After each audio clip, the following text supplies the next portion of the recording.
নমস্কার বন্ধুরা, আপনারা দেখছেন পিবি নিউজ পয়েন্ট। এই মুহূর্তে আবহাওয়ার গুরুত্বপূর্ণ আপডেট। ঝেঁপে বৃষ্টির সঙ্গে ঝড় কখন থেকে শুরু, কোন কোন জেলা বিপদে পড়বে, জানুন বিস্তারিত আপডেট। তো বন্ধুরা, ভিডিওটি শুরু করার আগে নতুন হয়ে থাকে অবশ্যই চ্যানেলটিকে সাবস্ক্রাইব করে ঘন্টি চিহ্নটা বাজিয়ে পাশে থাকবেন নিত্য নতুন ভিডিও পাওয়ার জন্য। তো শুরু করছি আজকের ভিডিও। বর্ষা আসবে কবে আর আসছে না। তবে হাওয়ার অফিস জানিয়েছে এই জ্বালা পোড়া গরম থেকে রেহাই মিলতে পারে শীঘ্রই। আংশিকভাবে কয়েক পশা বৃষ্টি হতে পারে। উত্তরবঙ্গ একাধিক জেলা আগামী কয়েকদিন ভারী থেকে অতি ভারী বৃষ্টির সতর্কতা জারি করল আলিপুর আবহাওয়া দপ্তর। একই সঙ্গে দক্ষিণবঙ্গের বিভিন্ন জেলায় বজ্রবিদ্যুৎ সহ ঝোড়ো হাওয়ার সম্ভাবনা কোথাও জানানো হয়েছে। শুধু যে বৃষ্টি তা কিন্তু নয়, জেলা বজ্রপাত ও সতর্কতা দিচ্ছে হাওয়ার অফিস।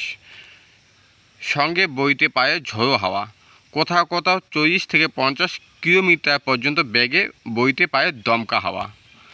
দক্ষিণ পশ্চিম মৌসুমি বায়ুর প্রভাবে আগামী কয়েকদিন গোটা রাজ্যে বিকৃতভাবে ঝড় বৃষ্টির সম্ভাবনা রয়েছে।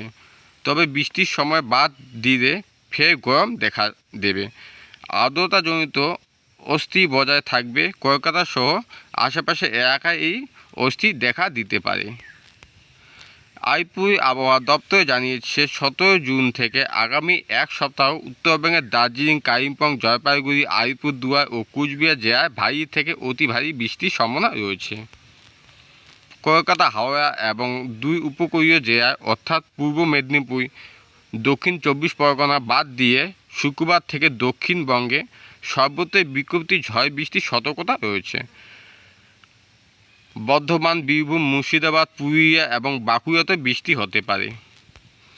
শুক্রবার বজ্রবিদ্যুৎ সহ অতি ভারী বৃষ্টি হতে পারে দার্জিলিং, জলপাইগুড়ি, আলিপুরদুয়ার, কুচবিহার এবং কালিম্পং।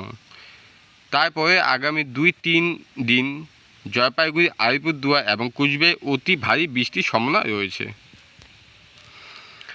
আবহাওয়া দপ্তর জানিয়েছে আবহাওয়া এই পরিবর্তনের জন্য সমুদ্র উত্তাল থাকতে পারে, তাই পর্যটক ও মৎস্যজীবীদের সতর্ক থাকার অনুরোধ জানানো হচ্ছে।